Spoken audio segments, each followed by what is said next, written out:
again to another episode of the Hall of Fame show. And oh, Evan, you got a Muppet Show t-shirt. I just got distracted by that. Oh, I'm sorry. Yeah, I realized I was wearing a way too low cut. So yeah, I okay. got the Muppet Show. There's a new Muppet movie coming out without Kermit. You heard the whole Kermit conspiracy? No. So they're doing kind of like a biopic of like if the Electric Mayhem had their own they've been around for 45 years and never recorded an album. So they have a Gen Z trying to help them record their first album. So the people were noticing that in the trailer, Kermit does not appear once. So I'd like to point out neither do Miss Piggy, Gonzo, Fozzie, and more importantly, Ralph, who plays piano with the Electric Mayhem and is my favorite Muppet, but I digress. And they're saying that it's a sign that they don't think they have anyone who can actually do Kermit's voice right, since they've kind of fired Steve Whitmire 5 or 6 years ago now. So doesn't seem like that hard a voice to do for any talented voice artist. Yeah, I get to just go get Brizzy voices. She can do it. Man, we got off the rail right away in 10 seconds, and that's my fault. But anyway, I'm Kirk Buchner, along with Evan Nolan, and we host the Hall of Fame show from NotInHallOfFame.com. We also run not just that site, the Fictitious Athlete Hall of Fame. We're finally going to announce that next week. The Fictitious Rock and Roll Hall of Fame, finally going to announce that next week. And of course, the United States Athletic Hall of Fame. Vote now, www.notinhalloffame.com/USA, where you can vote for the first ever United States Athletic Hall of Fame class. And it is pure democracy. Not sort of electoral college. There's a committee making sure you have the right names in front of you, but after that, it's all you guys. Our votes count as much as yours do. Exactly. So and our votes count as much as Jan Wenner's for the first time ever. Love it. And it's that time of the year. I'm all aglow. I'm going to my first ever playoff game finally in some capacity. So here in Mount Manitoba, where I overlook where the Jets play, I'm going to go to Game 4. Who with I don't know. Hopefully it's going to be my wife, but she's a busy lady. But I'm looking forward to some playoff atmosphere here. We do not have that problem here in Chicago, nor do I think we will for any of the teams anytime soon. In terms of 5 teams, I'm predicting no playoffs. I mean, I guess the Bulls technically, but the weirdness of the play-in games are not playoff games, but they're not regular season games. So it's like the stats don't count. It's like the points from whose line? But they do account for the Not Hall of Fame Cup. Oh, good. Well, at least Patrick Beverly would be very happy to know that it's 3 points in that first game that, they are who we thought we were. I'm like, yes, you went 1 for 6 from the field. Congratulations. Well, I can make that announcement next week. I can actually tell you who won that now, because we haven't just for the regular season, because we do the regular season and the Pure Cup. Which here's what they do. For every game and everything, I award the top 5 players in each game. 5, 4, 3, 2. Yeah, blame him. That's definitely he awards, not me. When he says we, it's the royal we. That's the Canadians often say. Well, I don't know pronouns anymore. I used to, but I got confused by the generation that's following us. But either way, so we that's something that I put together, and we have a new champion. The first 2 winners in the Basketball Cup was Nikola Jokic, who was leading up into the last 2 weeks until he was passed by Joel Embiid. Yeah, I think either Embiid or Giannis is going to win the MVP. Actually, let me tell you how many points he got here. Embiid got 284 points, cup points. Patrick Beverly, I already know this off the top of my head because I'm doing a giant article on that, got 2. Nice. So there you go. He scored more points in that game. And for the second time in a row, our winner for the Hockey Cup is Connor McDavid. Ran away with it. Okay. Nobody was even close. Your guy, Pasternak, was second. Linus Ullmark tied for 4th. I thought you'd know where the top Bruins were. Cool. And, yeah, I mean, I figured Pasternak had a ridiculous season. 61 goals is like. Do you know the list of people who have scored 60 goals for the Bruins? Well, let's take a guess here. Esposito. Yeah. All right, so Esposito did Did Bobby Orr make it to 60 once? No. No, okay. I know he got to 50, but okay. So him, is it just You those can two? stop. It's him and Pasternak. Okay, yeah.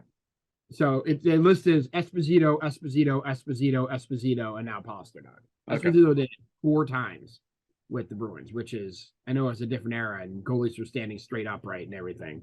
But that's still pretty amazing. In the history of this franchise, been around 100 years now. So What a 100, I phenomenal guess it's year. 100 next year, technically.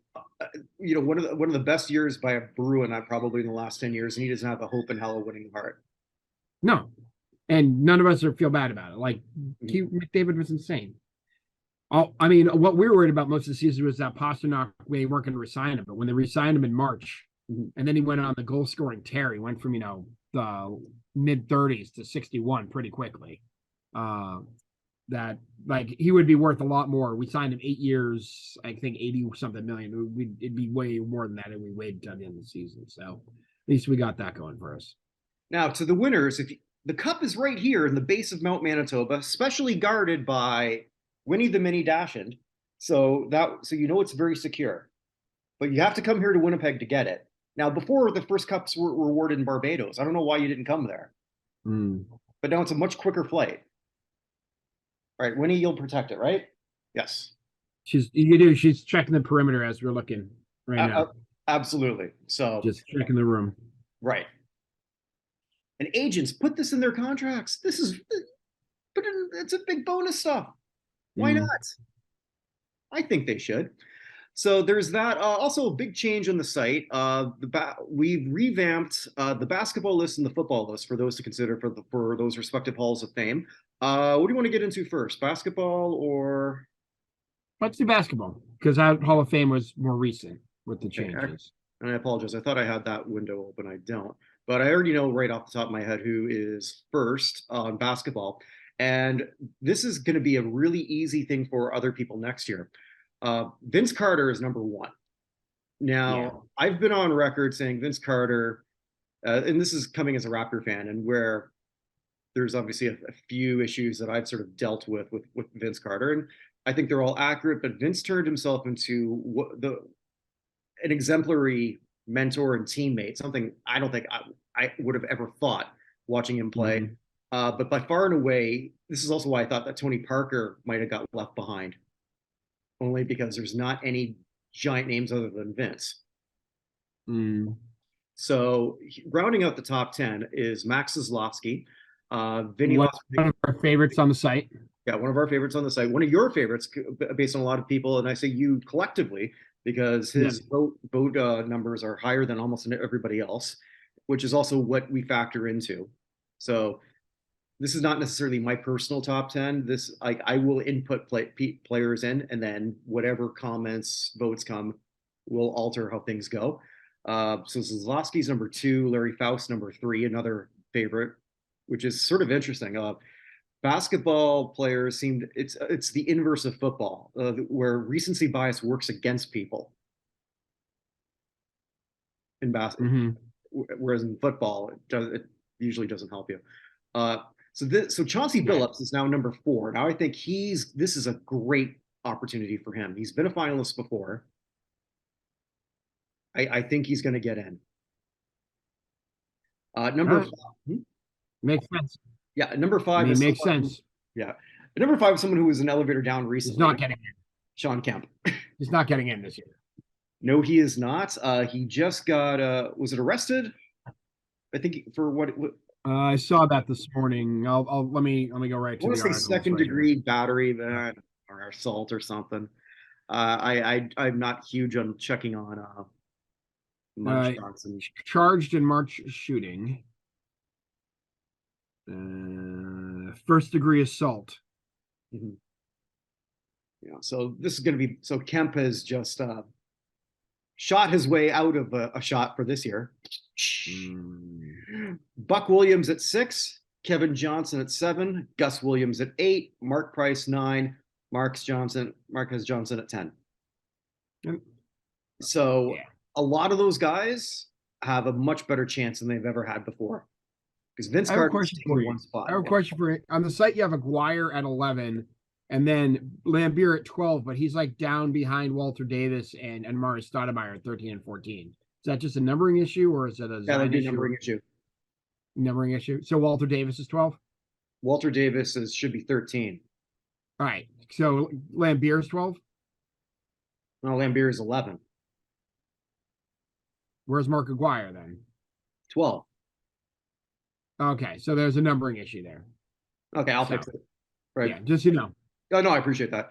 Yeah, because that's something that I always have to go back and then reissue numbers, and it's a pain in the butt. So that might have fallen through a crack here or there. So having looked at this and knowing how they do stuff, I'm going to presume Vince Carter gets in because he has no competition. Right. If they pull somebody else here, do you think it's going to be a Saslovsky or do you think it would be a Do you think it's Chauncey more likely? Well, Saslovsky's in a different category. Oh, that's true. That is true. So, like, he's not helped at all by this. Mm. He's in that abyss. So I think Chauncey is the biggest beneficiary, also because he's been a finalist before. Pretty sure Dwyer's been a finalist before. I think KJ also. So I think Billups is the biggest beneficiary from this completely. Has to be. Then we also don't know how many people they're even allowed to vote on. Correct. We don't know anything really about this all. Which makes it not as much fun as it should be. I will say, looking for a little bit further down your list, Detlef Schrempf and Penny Hardaway and Tom Chambers, 17, 18, 19 there. Hardaway, Schrempf, and Chambers are interesting people if they're digging a little bit further. So absolutely. Yeah, at least those numbers are right. So I got to fix what was happening there, but so be it. Other couple interesting notes.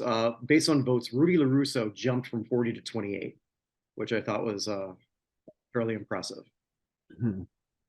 So again, you guys who were voting, you really love the old school 50s and 60s guys. You do not on the football list. Figure that one out. So check that out, vote, and tell us what you think, because that's what it's really all there for. It's all your opinions that change things completely. So when we go to the football list, we have a brand new number one. Oops, why are you not? I think there's any question to that. And that's newly eligible Julius Peppers. Yeah, Julius Peppers is going to be the first ballot Hall of Famer. There's no question in my mind. Yeah, just great player. I don't think you can spell North Carolina football just professionally and collegiately without saying Julius Peppers first, second, and third. Yeah, 100%. Yeah. Randy Gradishar was at number one at one point. He falls to number two, but he was up from 3 last year. We are huge on him, not just because we've become good friends with some of the people who are pushing for him. Hey, Ron. But he's definitely worthy, and hopefully that'll happen. Elsie Greenwood goes from 6 to 3. I mean, just pausing on Gradishar for a second. It seems like he was one of the 9, or so they had the 3 people got in: Klecko, Riley, and Howley, right? Out of the senior list. They're gonna have 3 more this year. It seems like Gradishar was like number 4. So I have, from everything I'm reading, like he was the next person out. So I really expect Gradishar will be one of the senior. I'd be surprised if Gradishar is one of the senior nominees this next year. I think we could see a giant jump or change in the top 10 because we did this year. There was a lot of people who were in the top 10 exited. Elsie Greenwood at number 3. A lot of that's based on your votes. I personally have him a little bit lower than that, but whatever. I'm just feeling those Steelers teams. I mean, those Steelers teams are absolutely legendary. It's not a surprise that Greenwood's getting a bump from that. So Antonio Gates is another person who should be a first ballot Hall of Famer. He might not, but he's at number 4. It's a pretty weak first ballot group coming in comparatively. I think he's probably no more in a second ballot. So I think I'd say it's slightly better than 50-50 he gets in first ballot. Well, despite what I said about recency bias working against most of the older players, Lavi Dilweg actually is the exception to that rule because he rocketed from 13 to 5. I mean, I think as his name's become more apparent since 2020, people have seen he's a pretty big omission. Right. part of the Hall. Like that just seems like if we're gonna grab one from pre-1945, Joe Wegg's probably the guy who deserves to be there more than anybody. Absolutely. Absolutely, without question. And rounding out the top 10, Torrey Holt, who's been a multi-time finalist, Roger Craig, Ken Anderson, Patrick Willis, and Reggie Wayne. Notable other ones who are making their first appearance. Oh, come on.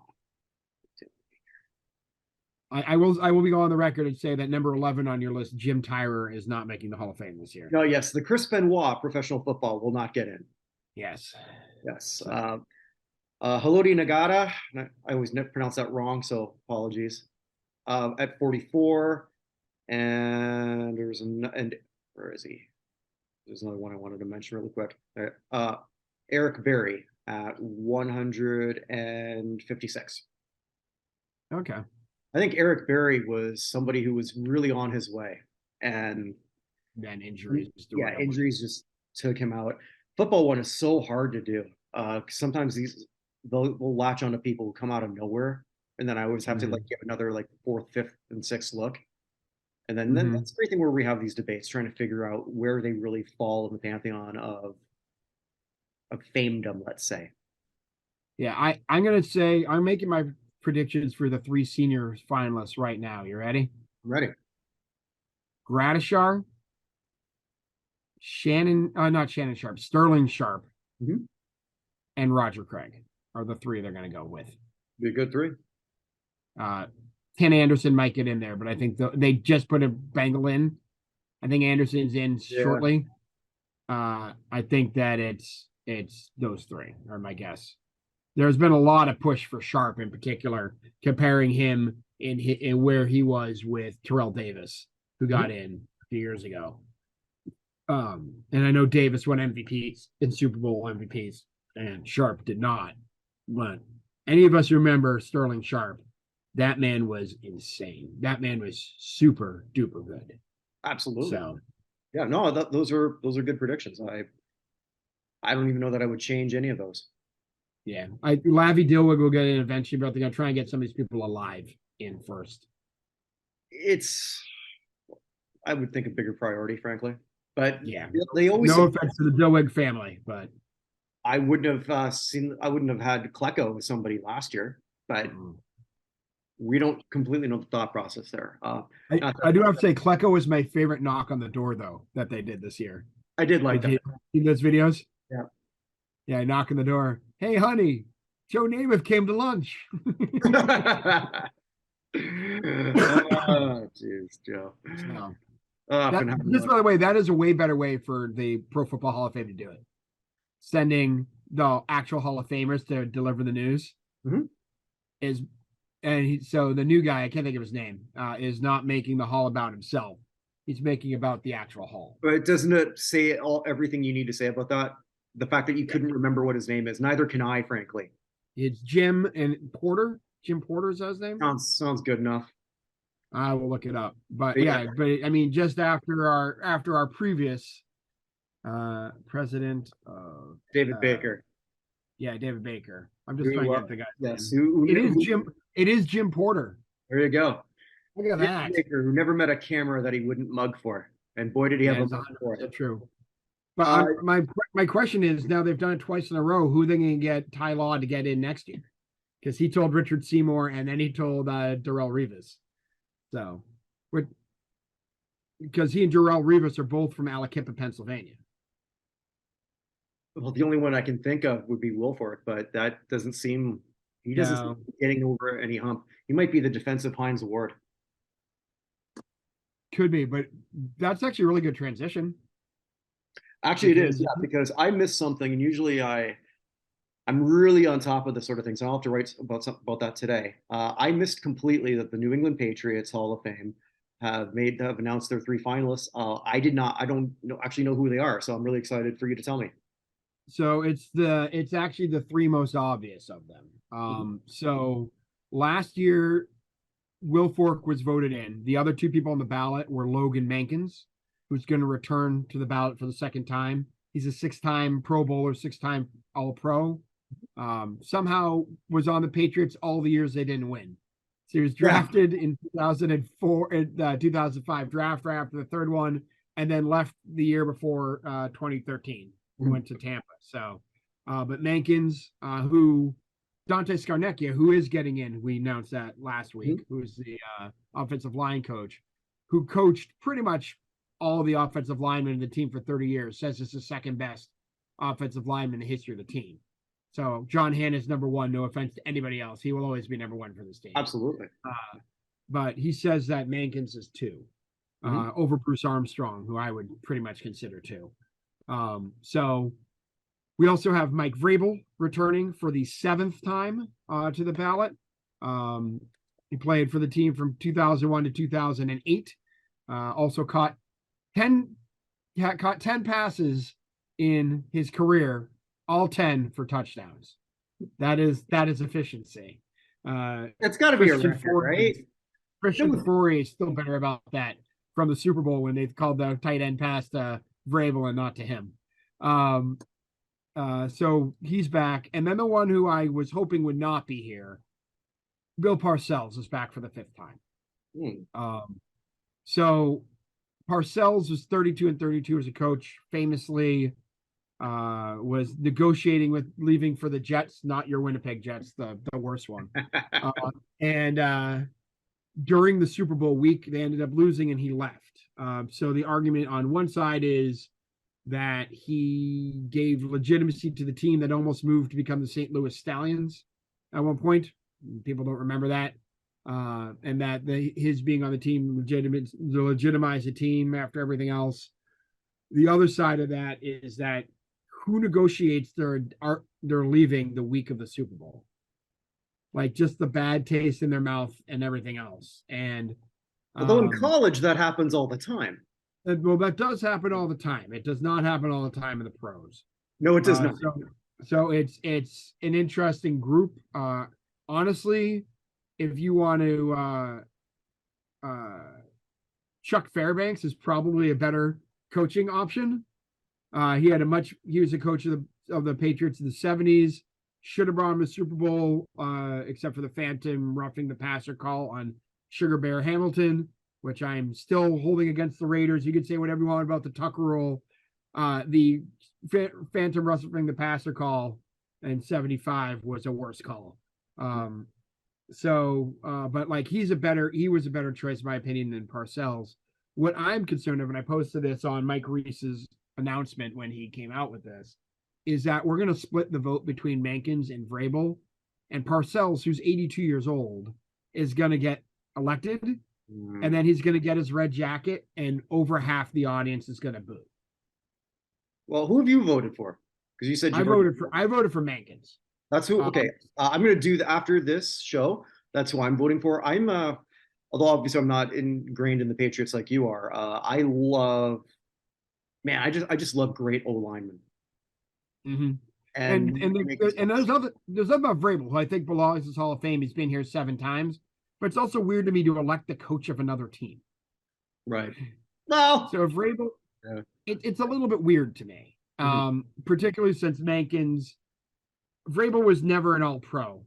Mankins is a 6-time All-Pro. I mean, it's not that hard for me to make this call. I also think it makes sense Scarnecchia and Mankins going together. So I have no problem with that. The other people they looked at, by the way, Julius Adams, Pete Brock, Chuck Fairbanks, Russ Francis, who was someone I was hoping would show up here. Very, very underrated tight end, an excellent tight end on terrible teams. Lawyer Malloy, kind of the forgotten guy transitioning in from the Parcells Patriots through well, I get his name, the coach of the Seahawks, Pete Carroll, the Pete Carroll Patriots into the Belichick Patriots. One of the most important people on the team. John Smith, who I think is most famous for about to be lining up a kick when Howard Cosell announced that John Lennon had been shot in New York. That's my number one John Smith highlight in my head. Mosey Tutupu and Wes Welker. Welker is someone who they got to really think about seriously as well. I was hoping that Francis or Malloy and maybe Welker would get in. I can't even imagine what it'd be like if we had Parcells, Welker, and like somebody who doesn't deserve to be there. as the third one who people would vote for, because people still blame Welker for the Super Bowl loss against the Giants, the second one. So, Walker but we'll almost sounded like someone I thought would already have been in. no, they've done a good job. If you go back and look at the people they've elected since the fans, so the fans got the ability to elect. They set the system up in 2007.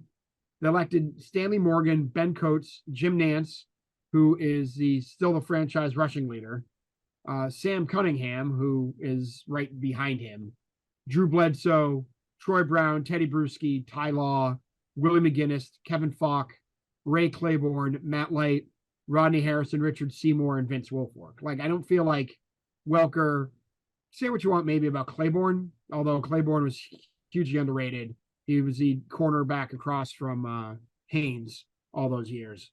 But all the rest of these guys, it's hard to be like Wes Welker maybe over Kevin Falk, maybe over Matt Light, but nobody else. Like, you're gonna pick Wilfork, Seymour, Harrison, McGinnis, Law, all those guys before you're gonna get to Welker. So, and we've got one just an acknowledgement of a retirement, someone who will be eligible for the Hall of Fame in about 5 years. Someone who won't get there. He'll be probably a perennial preliminary. Maybe he could squeak in as a semi, and that's Gerald McCoy, six-time Pro Bowler, very, very good player. A lot of great years in Tampa. So I saw him a lot as a Saints fan. I think he's a phenomenal player, but I just think there's just so many people. Yeah. You know, like yeah, it's going to be hard. We already brought up Wilfork, who's been a semifinalist. Right. There are other, I mean, even from his own team, I know there are people who would be pushing for Simeon Rice, right, as the next defensive lineman from Tampa. Although I think we both agree that Tampa defense is not going to get a fifth member anytime soon. I don't think so. A one-time Super Bowl winner with five players in the Hall seems beyond what I'd expect. So, yeah, but McCoy, like I think we said, I think the NFL Hall of Fame at this point has had like 2.5 or 3% of all players have ever played or something or in the Pro Football Hall.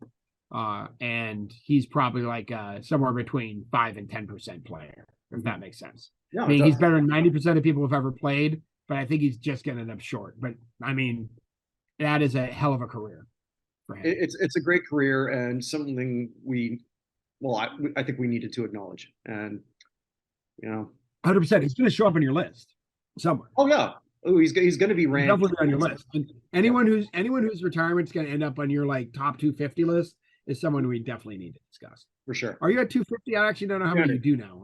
It's 300. What? 300. Okay. Yeah. So that's... your list of 333, you're going to get to eventually here. No, no.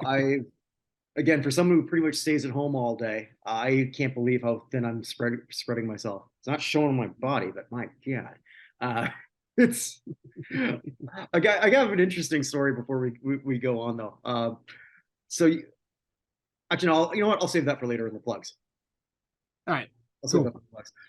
So before we get into the people we lost, we should acknowledge the people who help us out, and that's our fine friends at BetStamp. BetStamp, so like I've made a wager with Evan, and it's a fun wager. We generally just bet beer because I'm a glutton for punishment, and I cannot wait for when we finally meet up at some point where I'm buying him apparently every round because I suck. See, I used to make my bets in 6-packs because even if you lose, you show up with the 6-pack, they're going to give you a beer. You know what I'm saying? Like, you're buying someone 5 beers on a 6-pack, they're going to give you one, generally. Yeah, well, I'm down 5, I think. I'm down 5. You're down 5. I'm down 5. So Evan is throwing me a bit of charity here. So since he's a Boston boy, basically yeah. Well, the wager is his Celtics and his Bruins have to win. I have everybody else. If just one wins, then it's a push, which is probably what's going to happen. But if I put it this way, I will be delighted with a push. No, I'm sure he will be. But if you want to make a sort of like more significant wager, you can do that you should check out BetStamp. So if you want the Bruins, if you think the Bruins can win it all, or if you're like me, maybe you want the Jets to win it all, and you're just saying, you know what, okay, that's probably not going to happen, but let's see who's gonna. I'll throw down $20. Who's paying me the best odds? Well, Mhm. you don't have to go through every single bookmaker. You just go onto your BetStamp app, check that out, and just put in what your wager is. And oh, look, there's a promo code. It's buck 25 because it's the buck who stops here, and 25 because it's half my age. Aha! Buck 25. And if you're not a great gambler like me, there's the experts. They're going to help you out. It is just if you regularly gamble on sports, you are foolish not to have this. And just use our code because it helps us out. Helps us. It Why wouldn't you helps. want to help us? Buck 25. Love it. I'm trying to do the screen wipes with the piece of paper. I haven't figured out the star wipe yet, but as soon as I do. Yes. Actually, speaking of that, it was the 26th anniversary of the 22 short films about Springfield. When Marge says, Homer, you know you can do a wipe other than a star wipe. He says, yeah, but why mess with the best? I can't believe remember that the show direct is line. still on. There's a show that we referenced the first 6 years of, and then I don't think anyone pays attention to everything that's happened since. Someone came out with a chart of all the Simpsons episodes and based their ratings off of Rotten Tomatoes as to where they are, like the essentials or whatever, and the Drek. And there's only like 2 episodes that were apparently absolutely terrible. But all of the like really great ones are at the very beginning. And the last great one, I think, is in season 9. And then they haven't had any great ones since then. So I can't remember the last time I watched one. And yet I reference that shit all the time. I think I watched Treehouse of Horror this last year. Because why not? If you're Yeah. gonna watch one, why not watch Treehouse of Horror? So Well, now that I've got so much more access to sports than I've used to, mm. it's so. But anyway, so yeah, so basically, if the Simpsons aren't technically dead, we should look at the people who are technically dead. I'm not good at segues. I understand. I'm not good on a segue. So we're gonna start with the Beige Mistress.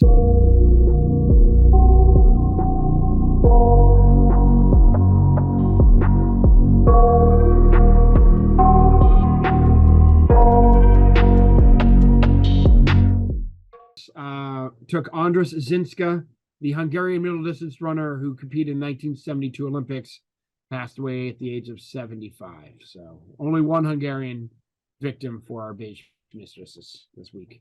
I do want to bring up one actor who passed away, one of my favorite character actors, actually. Michael Lerner passed away. Arnold Rothstein in 8 Men Out, if you ever remember him. Yeah. Also was in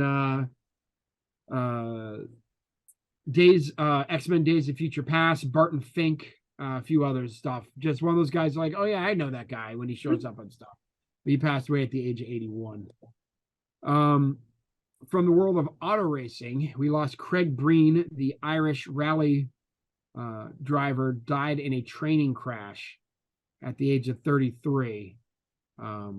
Crashed into a pole on the side of the road in the former Yugoslavia or Croatia. So for rally driving, you're driving long periods of time. So there are 2 drivers, and he was killed as his partner was uninjured. But yeah, 33. We don't hear. But I feel like when I was a kid, there were a lot more race car drivers who passed away than there are now. We've made a lot more advancements. A lot safer. Yeah. So, from the world of boxing, we lost former undisputed world light heavyweight champion Ken Buchanan, whose nickname was the Fighting Carpenter. But he won 23 straight bouts at one point. One of the most famous fights he had was one he didn't have when he was supposed to fight Roberto Duran for the title in 1972 to get it back, and Duran refused to fight him because that the Panamanian government was insisting he fight in Panama, and they couldn't work that out. So he basically, Duran just kept ducking him, essentially is what happened. So there were 5 fights he was supposed to fight him, and it just never happened. But he finished his career. He finished his career 61-8. 5 of those 8 losses came in 5 of his last 7 fights. But from 1965 through 72. I'm sorry, he did fight Duran once. I apologize. He did fight Duran once. Duran knocked him out. That was the second loss. But up to the fight with Duran, he'd gone 43-1 in his career. So one of the great light heavyweights of all time. Ken Buchanan passed at 77. From the world of baseball, former Major League catcher with the Reds, Cubs, Cardinals, Giants, Mets, Orioles, and Senators, and actually coach of the Washington Senators, Hobie Landreth passed at the age of 93. I think the most interesting thing is about Hobie Landreth, he was coaching the Senators when they were terrible in 64. They went 62-100 and got to spring training. In the middle of the spring training, he's like, yeah, I don't want to coach anymore. I'm going to go into business. And just left the team in spring training after one season. Probably made more money. What? He probably made more money. Oh, 100% he was making more money. Yeah. But yeah, he passed at the age of 93. We lost quite a few people from music. And then I want to go into one very important person from my life who passed away this week as well. We'll start with Lasse Wellander, the guitarist for ABBA, passed away at the age of 70. Yeah, not important enough to have his initial in the name of the band. Would they have called him Labba? Laba, I guess. Babla, I don't know. That could have worked. Yeah, so he was with them for years and years and years. I don't know other way to say it, but he was 70 years old. Or if they would have had a different B and got an I, they could have been called Labia. They wouldn't have known. I suppose that's true. Yeah. Sorry. It's a weird transition to the female keyboardist from Luscious Jackson, Vivian Trimble, who passed away at the age of 49. What happened? That's after a battle with cancer. Or sorry, 59.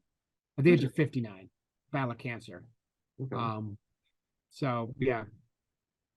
She was with them from 91 to 98 and then joined Jill Cuniff to form co-stars for a couple albums as well. So yeah, she was 59 years old.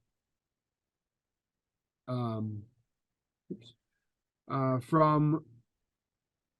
the Alan Parsons Project, John Ian Berenson passed away. Played guitar, saxophone, and keyboards with Alan Parsons. Also played guitar in 5 Kate Bush albums, including the guitar solo on Wuthering Heights, her debut single in 78. From the Shetland Islands. Oh, wow. He passed away at the age of 69. From the band Lotus, who's kind of a jam band, their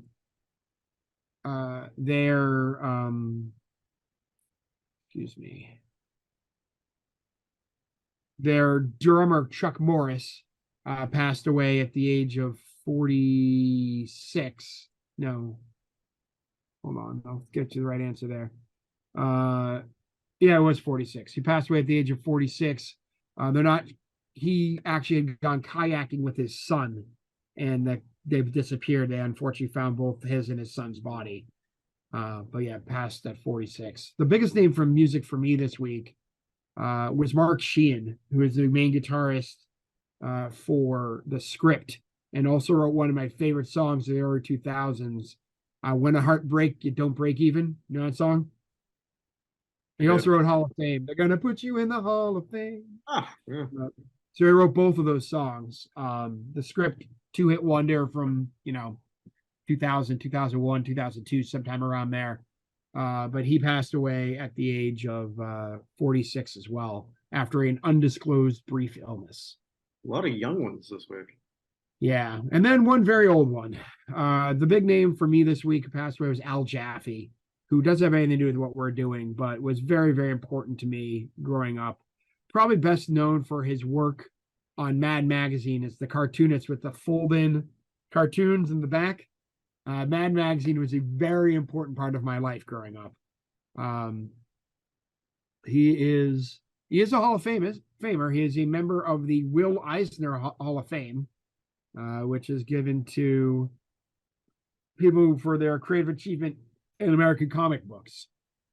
So basically, he got the Hall of Fame award for the Academy Awards of comic books, if that makes sense. Yeah. But just started his career in 1942, born in Savannah, Georgia in 1921. Parents Jewish immigrants from Lithuania.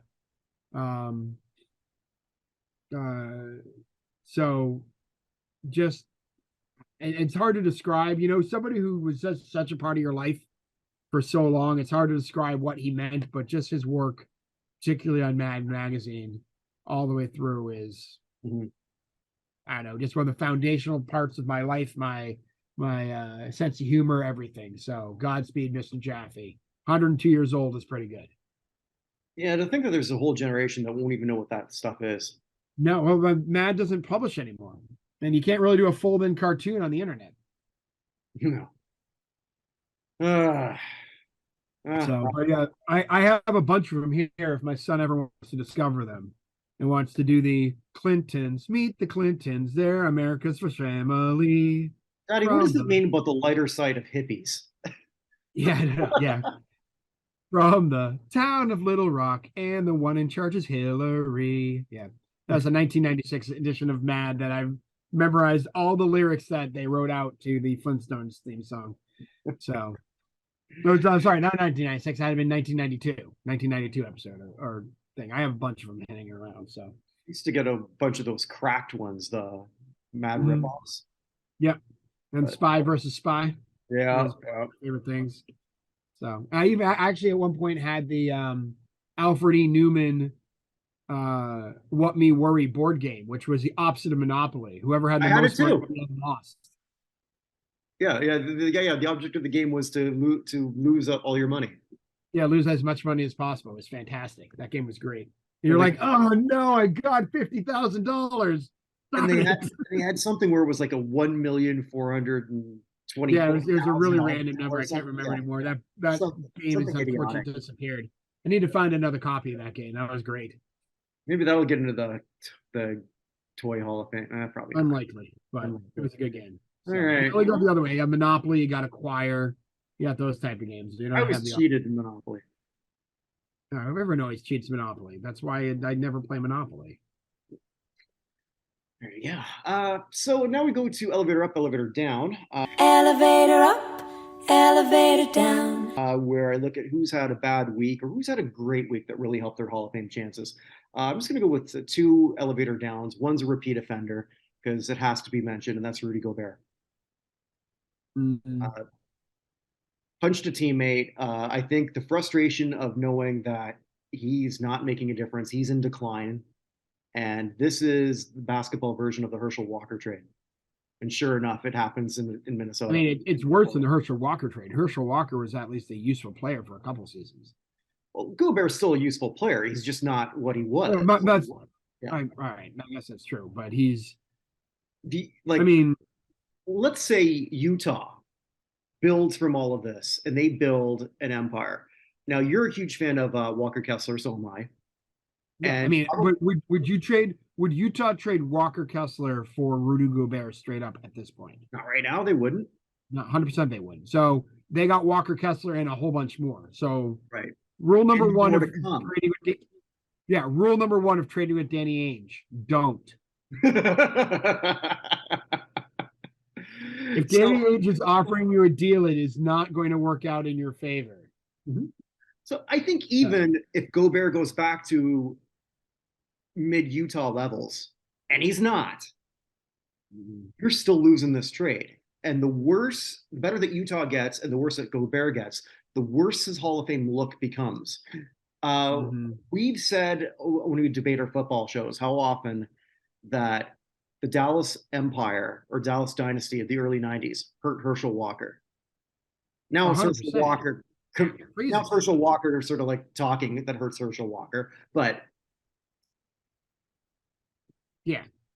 Yeah, so just a reminder of that trade. Rudy Gobert goes to the Timberwolves. Mhm. The Jazz get Malik Beasley, Mhm. who's now with the Lakers. Patrick Beverly, who's now, I guess, a free agent again, but he was with the Bulls. Yeah. Leandro Bolmaro, Walker Kessler, who was the number 22 pick in the 22 draft. Jared Vanderbilt, now with the Lakers.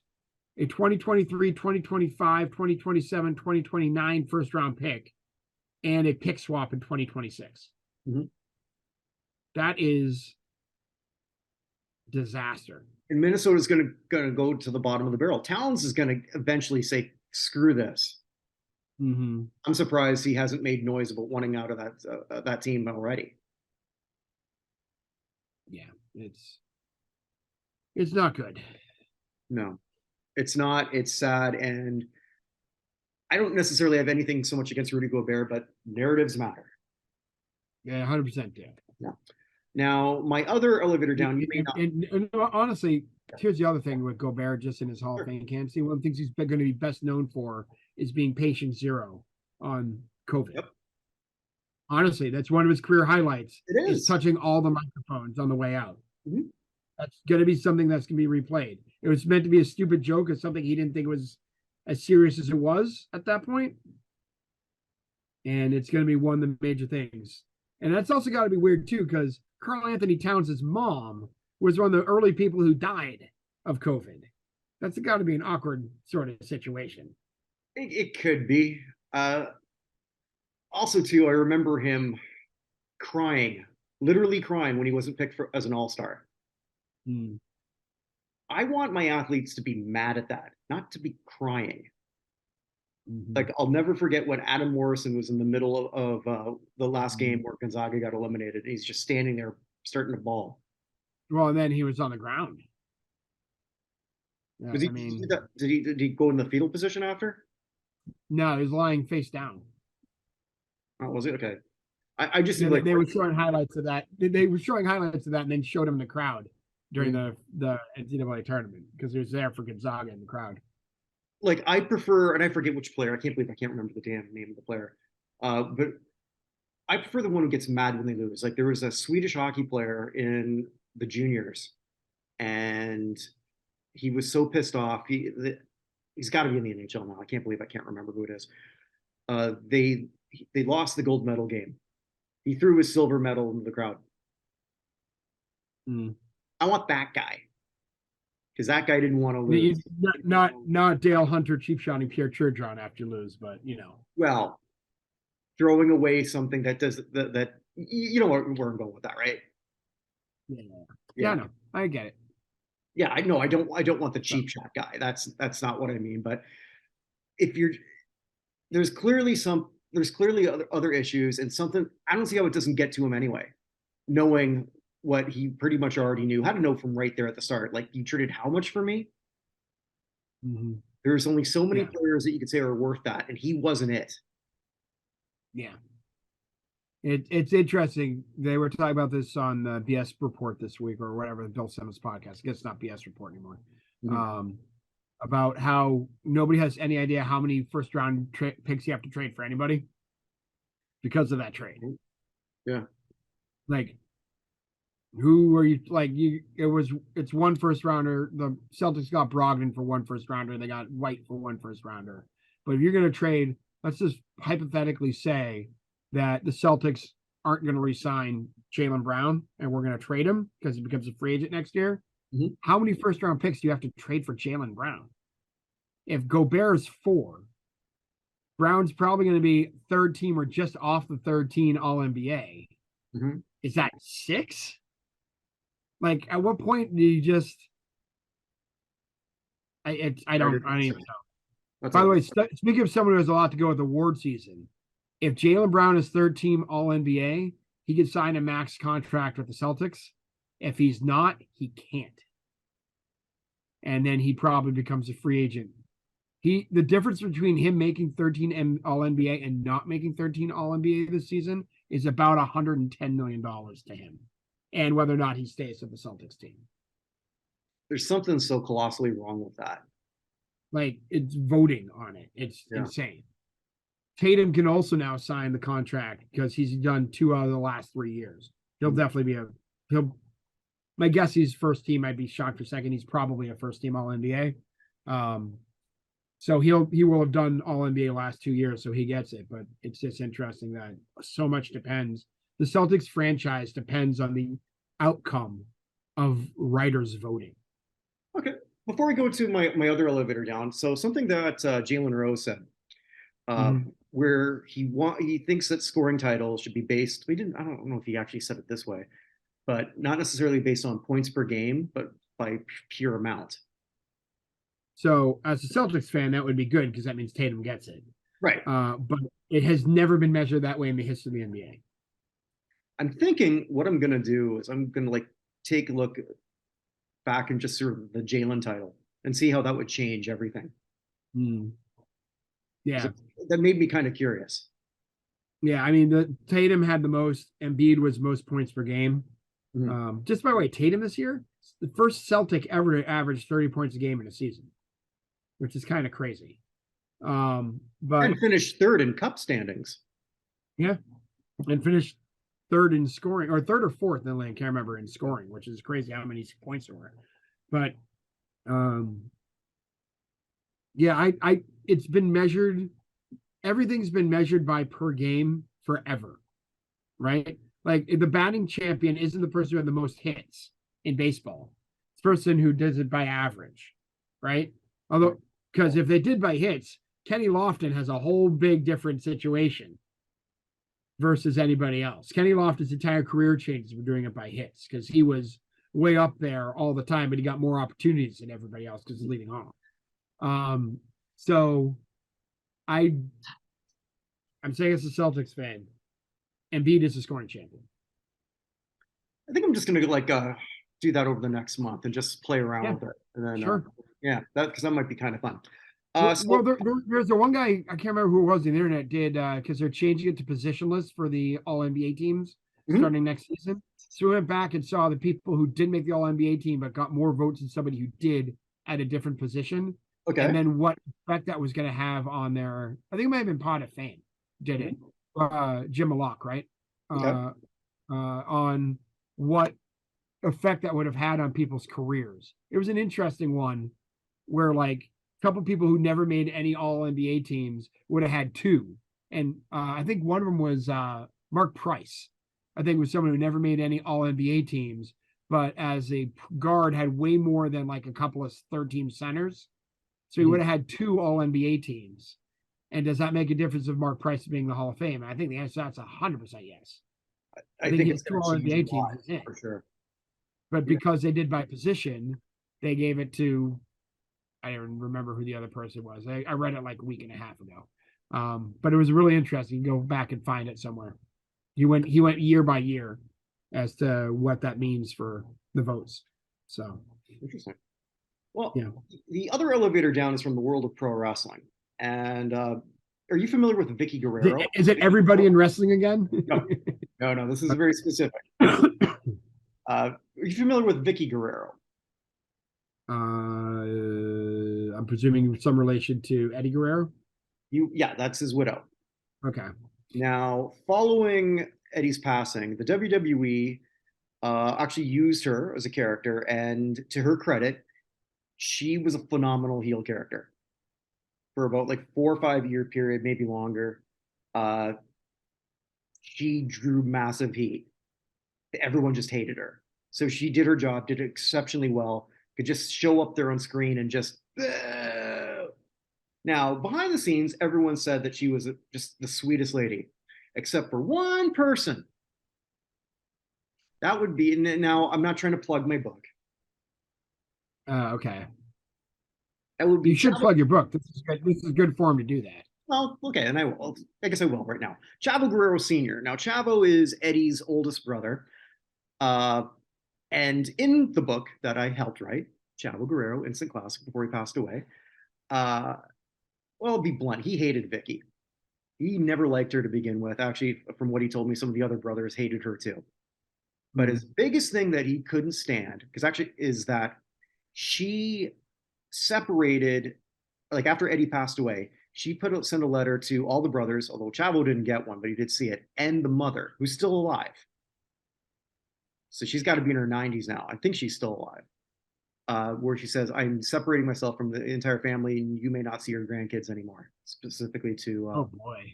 yeah. Now I bring this up because there was an incident that sort of happened. They believe they didn't say where it was, but it's believed that it probably happened on the Chris Jericho cruise of 20, I guess the year before COVID or something. I don't know.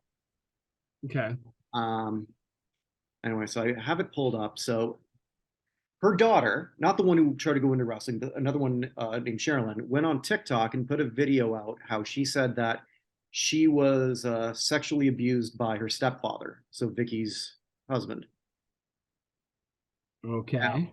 Now not raped, but whatever. So I'm going to read you Vicky's response. Let me bring this up here.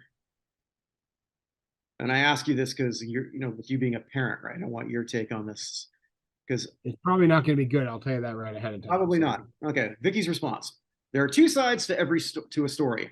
Over 15 years, my relationship with Sherilyn has been hostile, and I have tried to deal with a narcissist person. I don't think Sherilyn's even in her early 20s. Okay. Not only myself, but close friends of Sherilyn of over 10 years and family have cut ties with her because of romantic behaviors. I try to do therapy with Sherilyn, but she always says no. Crap, I made this bigger. And she always said, "Sorry, guys, I didn't mean to do this. I just did here." All right, I just lost the damn page here. Anyway, sorry about that. I'm just gonna pause this here and bring it back up.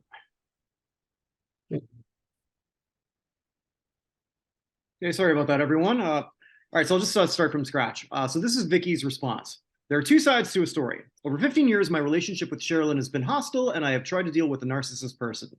Not only myself, but close friends of Sherilyn of over 10 years and family have cut ties with her because of romantic behaviors. I tried to do therapy with Sherilyn, but she always said no, and that I am sick, not her. Sherilyn, please tell your side of the character of being drunk on the cruise and having guys in your room, then crying because you think you were raped, then demanding us to go to a pharmacy in Bahamas for Plan B. You want to play dirty and sling Chris? And I threw the mud? I can play that too. Are you enjoying the car that Chris bought you since you wrecked yours? I'm so done with you and tired of your years of manipulation, lies, and disrespect. I kept quiet for years because you've never seek therapy to learn how to have an adult conversation with me. It has always been your way or nothing at all. From this point on, okay, Sherilyn, no, not only will I see you in court, you and I will no longer be related. For the fans who feel entitled to just comment on this, fuck you, blah, blah, blah. Like, I don't know whether Sherilyn's a messed up kid. Don't have a clue. I do know this. Airing this back will not help you in any capacity. There's a way to respond, maybe not respond at all. I don't know. I guess you kind of feel like you have to because you're a semi-public figure. But I can't imagine doing it any worse than this. Like, that's your own daughter. Like, whether or not this is true or not, I don't know. The things that have come up after, though, Chavo Jr. put in a post that she sides with Sherilyn. Shaul Guerrero, the other daughter, said that she doesn't have much of a relationship with Sherilyn either, but that this thing did happen.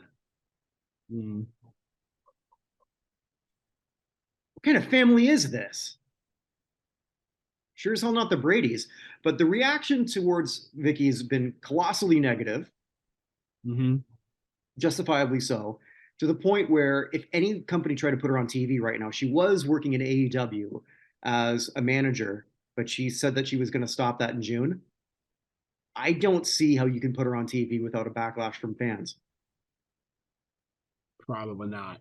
Yeah. Now, Vicky was so good in her role in the WWE that if she would have been inducted into their Hall of Fame, I don't think a lot of people would have had that much of a problem with it. She was that good. But you can't touch her now. So you hearing this for the first time, like, what's your take on like obviously, like I guess when you have a kid, you try to do everything you can, and sometimes kids just go wrong, whether you did anything or not. But there's no Yeah, there's no. I mean, I am a non-airing of laundry in public person anyway. Mhm. So yeah, that's a no for me, dog. She's there's no way to do this. There's a hey, we don't agree with it without going like directly personal sort of way of doing this. You have to come out with some sort of statement. Whether if you don't clearly she doesn't believe it's true, for whatever reason, or she's covering it up for whatever reason. But there's I don't know. I don't know the good way to do this, but yeah, that's whatever the good way is, that is not it. And I'm not saying that everything that Vicky said is false. I have no clue. We have no way of knowing. This response could not have been. I don't know what she could have said that would have made it worse.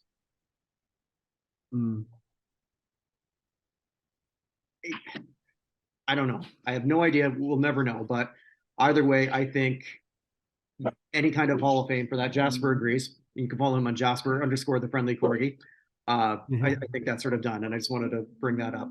So I think that's a perfect segue to go into the good, the bad, and the ugly.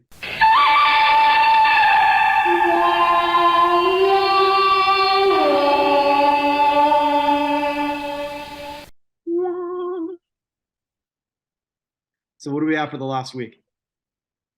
All right, let's start with the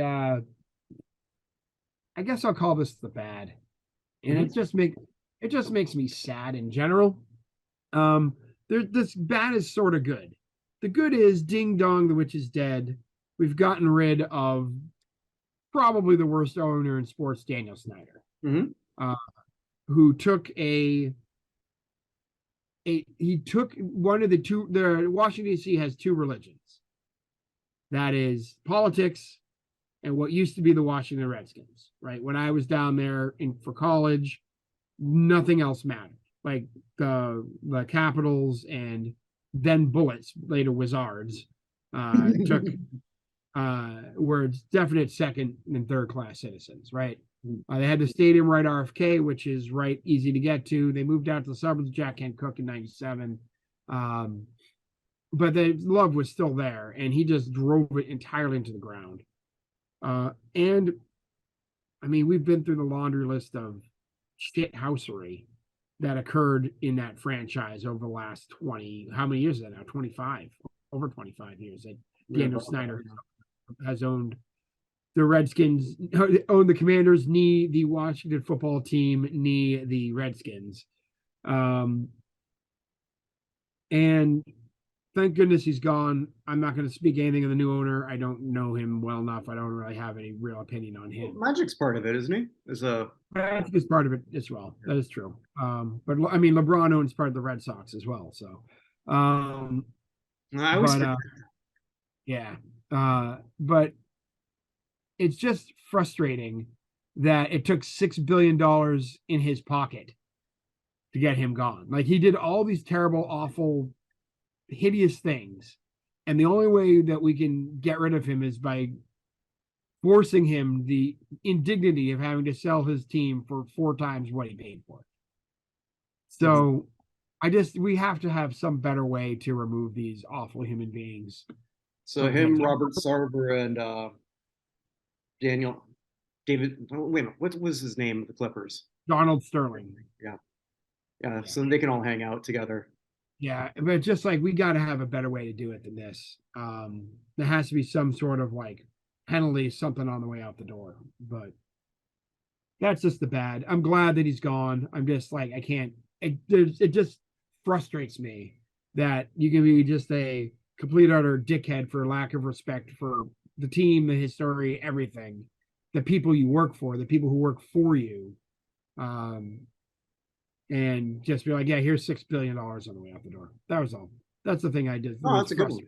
But that's a very good one. I was just watching it wasn't as bad as as Toronto fans making a 9-year-old girl need a police escort when she left a basketball game. Yeah, I'm glad you brought that up because we did actually sort of, contrary to popular opinion and really our opinion, we do sometimes prep and tell each other what we're gonna discuss. We spent a good 45 seconds on this.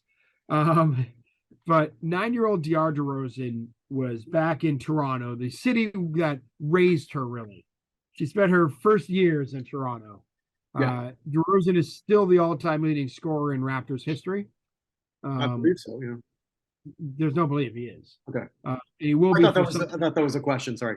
Oh no, I said he is. Right. So and he will be for some time, unless OG catches him or Siakam, I guess, but they're pretty far behind. So he was back. First game that ever mattered with him being back in Toronto. And his daughter, 9-year-old DR DeRozan, made TV because she had an ear-piercing shriek every time Toronto shot a free throw. And I'm not saying it worked, but we had 80% free throw shooters who are missing over 50% of their shots. They missed 18 out of 37 free throws they missed during that game. A team that shoots one of the best free throw shooting teams in the league. And that ultimately cost them the game against the Bulls. Yes, it did. And she was prominently featured by I think it was TNT, who was showing that game, talking about it. And unfortunately, there were a whole bunch of online threats directed at her by a-holes. Yep. And maybe I'm being unfair saying Toronto fans. I'm sure some of them were. They're also just online trolls who hate anytime anyone does anything anywhere. Also, particularly if they're a woman who's getting any sort of attention. But she had to be escorted out of the game by police for her own protection. That was in the last game, right? No, I'm sorry. Like that happened because she was there at the end of the game. Yeah. Well, yeah, she was only there in Toronto. She didn't go to Miami. Okay. Yeah. So he wouldn't let her skip 2 days of school during 1 week. But like, just stop, people. Just stop. Here's the thing, like, and I can only just direct that to Raptors fans, myself being one of them. Look, this isn't a player who wanted to leave. DeMar DeRozan felt stabbed in the back when he got traded. Crushed. Yes. Crushed. And for a franchise has so much trouble getting people there who want to actually be there, he was crushed when he left. Right. And I'm glad you brought that up, because that's and then they traded for a guy who brought them the only championship. The Raptors won a championship because he got traded.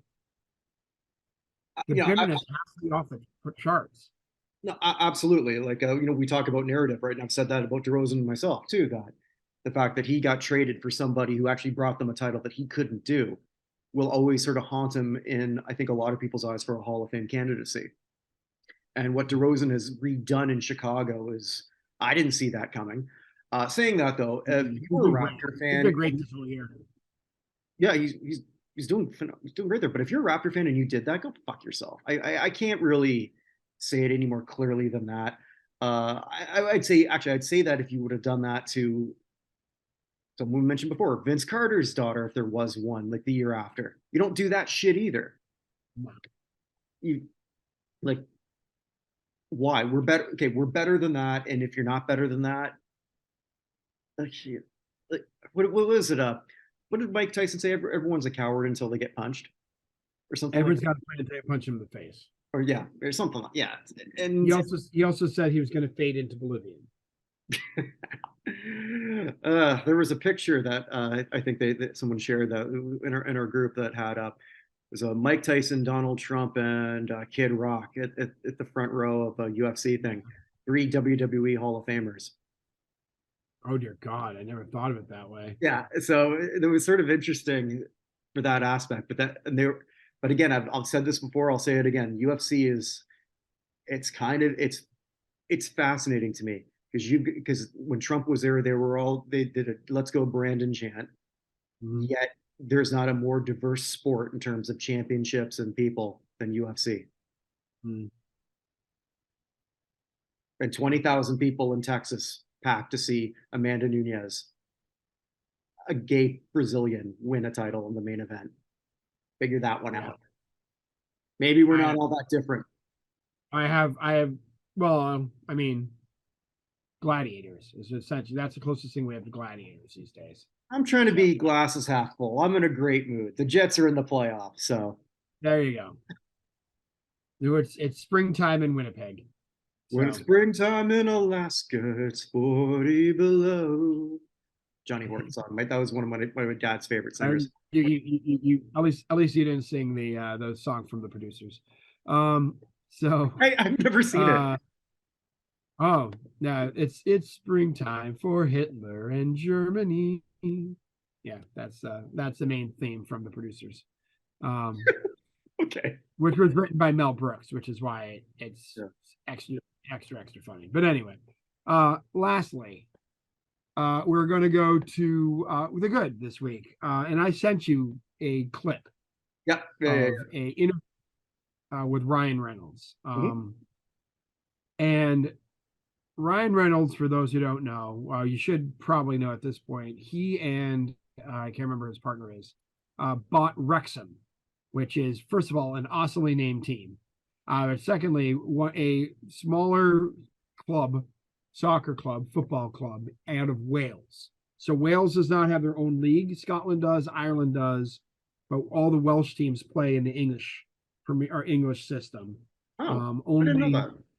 Yeah. So only Cardiff and Swansea have ever been in the Premier League. Swansea, by the way, they're the Swans, the Swansea Swans. They go with the Wolverhampton Wolves. But Wrexham is there, and they played a game this week against Notts County, who's one of the historical teams. They've actually been up in the first division before, but they're way down in the National League. So how far down do you think the National League is in the English football system? Well, I never heard of it, so I guess it's lower than Division 3. So hold on, I am just making sure I'm not misspeaking right now. So it is, so Premier League goes to the Championship. So EFL Championship, which goes to League One, which goes to League Two, which goes to the National League, which goes to National League North and South, and then goes down and down and down. So National League is step 5 down here. We're talking, so 20 Premier League, 20 in the Championship, 20 in League One, 24 in Championship, 24 in League One, 24 in League Two. So we're talking teams 44 and 48, 92. So we're talking teams 93 through 116 in the pyramid here. Very, very far down. And they are, the league this year is just, it's a 2-team race. It is Notts County and Wrexham, and they played a game that was one of the greatest soccer games I've ever seen in my entire life. I actually had it recorded, believe it or not. And first of all, the fact that you can record a National League soccer game from England is just how far we have come as a country. Which is also why I'm so far behind on all TV. That is also true. But the standings right now, so I told you, 2014, Wrexham played today. They tied 0-0. Notts County's about to start. They actually are kicking off right now. So Wrexham's got 104 points. Notts County's got 100. Third place is Chesterfield with 78. So to say this is a 2-team race is an understatement. But just how incredible it was, and how Ryan Reynolds is becoming an ambassador for the game over there, and how things are coming. He's a breath of fresh air. The first thing he said was how unfair it was that only one of Wrexham Notts County is going to automatically be promoted. The other ones go through a playoff tournament when they're so much better than everybody else.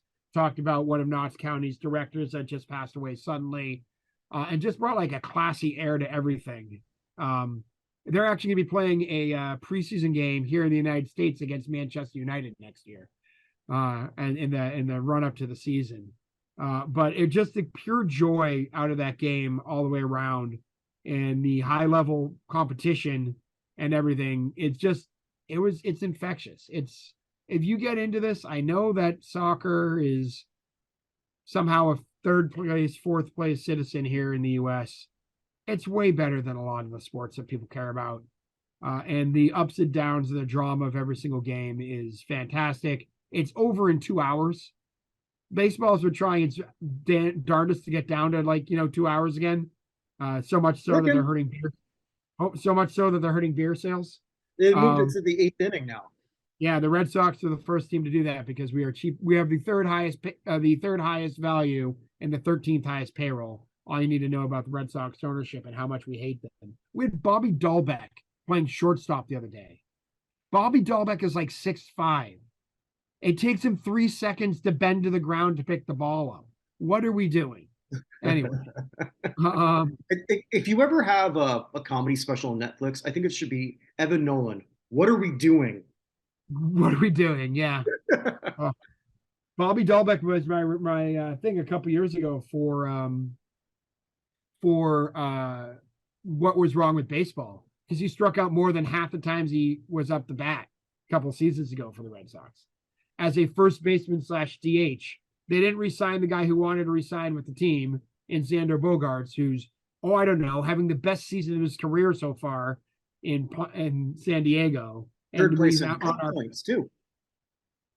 We have our 4th shortstop of the year, and it's Bobby Dahlbeck, who the very first ball hit to him commits an error that costs us a game. Don't get me started. Sorry. But soccer takes it takes 2 hours, 45-minute half. You got a 45-minute first half with some extra time, 15-minute halftime, 45-minute second half with some extra time. All in all, you're done in 2 hours. In, out, on to the next thing.